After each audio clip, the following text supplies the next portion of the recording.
What's up guys, Nolan here with some PEW news for you. With 12.8 soonTM and the Vector said to come along with it, I figured I should talk about all the 45 caliber weapons coming to Escape from Tarkov. For those who don't know, the Vector can be switched between 9mm and 45 by swapping out the lower receiver, or whatever they would call that, which includes the barrel, and based off the pictures that we've gotten, it seems like we will be getting both 9mm and 45 ACP versions of the Vector if both of these models are to be used. You can see the already implemented Glock drum mag and the Osprey suppressor on the tan version, with the black version having a clearly marked 45 ACP magazine. For customization, there's a rail on top and bottom that will seemingly fit all of the optics and foregrips that we want. There was also a buffer tube adapter so that we could put AR stocks on there as well. There is a big discussion to be had about the effectiveness now for the Vector based off of both its fire rate and recoil reduction. The Vector is already an SMG, so we can assume it will have little recoil in comparison based off of the round that it fires, but the Vector goes way past that with its innovative blowback recoil system that pushes the kick mostly down instead of back into your shoulder. This actively counters the upward rise of recoil, allowing you to much more easily keep it on target. So we should, if anything, be seeing better recoil than SMGs like the MP5 and PP19, and that's even with the Vector's fire rate. The MP9N is debatably the best SMG in the game because of its fire rate at 1100 rounds per minute, while the Vector is pitched at 1200 rounds per minute, while they apparently have a prototype that can go up to 1500 rounds per minute. Some shops that I've seen mark it as 1100 rounds per minute though, so it seems like it's all over the place, but no matter what, it's at least on par with the current quote-unquote best SMG, if not faster. And trust me guys, I understand with the P90 and the MP7 and all that stuff, I'm not going to get into that kind of argument right now. If anything, we can all agree that the MP9N is an amazing 9mm SMG. And speaking of ammunition, this is where you will get into issues with it with the Vector. The 9mm version of the Vector will have access to the 50 round Glock mags, but the 45 version seems to have the 30 rounders, which may leave you reloading a lot with that rate of fire. However, it is 45, and with the current round selection, leg meta will have a new king if you drop even just the basic FMJ or tracer in it. With the 45 ACP rip rounds, you're looking at a 4 to 6 bullet leg meta kill every single time. Then the AP rounds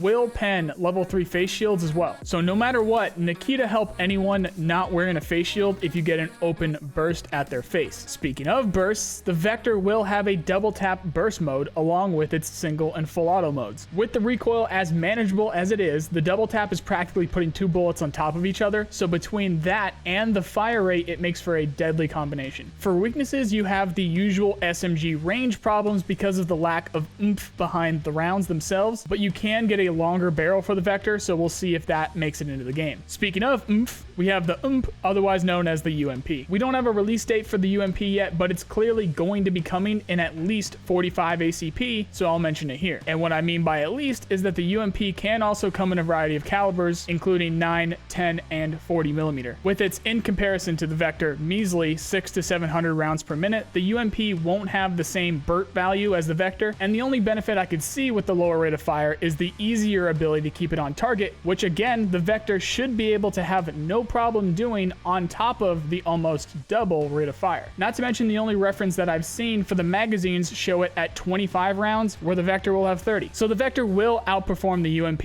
in all aspects, but I would assume the UMP will be found for much cheaper, and depending on how much cheaper, I bet it will be mostly compared to the PPSH, even though you can't put attachments on the PPSH, and the muzzle blast is insane. We're gonna have to wait and see once it's in game. There's loads of pistols BSG have said are coming to the game that could have 45 ACP variants, such as the Smith & Wesson M&P series, CZ series, and a variety of revolvers. I talk about those in a couple different future Tarkov videos, but there's been no work in progress shots as of yet for them. Included in that is even more modifications with the 1911 because there's supposed to be several more variants of it coming to the game, including a 9mm conversion, so all of that is just soonTM. What there has been work in progress shots of is the iconic USP 45, showing off 3 different variants with slightly longer barrels. I'll just go ahead and assume they are just slides and not completely different weapons. I've seen pictures calling these longer versions elite variations of the USP, where I guess they have competition shooting in mind. The base version has a ton of different attachments to go along with its rail and whatnot, leaving all the gun nuts satisfied with the options, I'm sure. Again, no date on this one either, but we know it's coming. The key here is going to be its rate of fire, as the 1911 is rather slow. We'll see how quickly it ends up shooting when it's in game. That's everything that we have on the future of 45 ACP guns in Escape from Tarkov. With its high rate of fire and recoil reduction, the Vector will be a game changer as is, but 10 times that once the new armor system comes into the game later this year. If you don't know what I'm talking about, then check out this video here. You can also find that video along with anything else related to the development of Escape from Tarkov in my playlists here. If you are looking for people to play with, then you can join our Discord below. If you like this video, then you know the drill. I really appreciate the people who do. Otherwise, I hope you at least learned something, and I also hope you have a nice day. See you guys.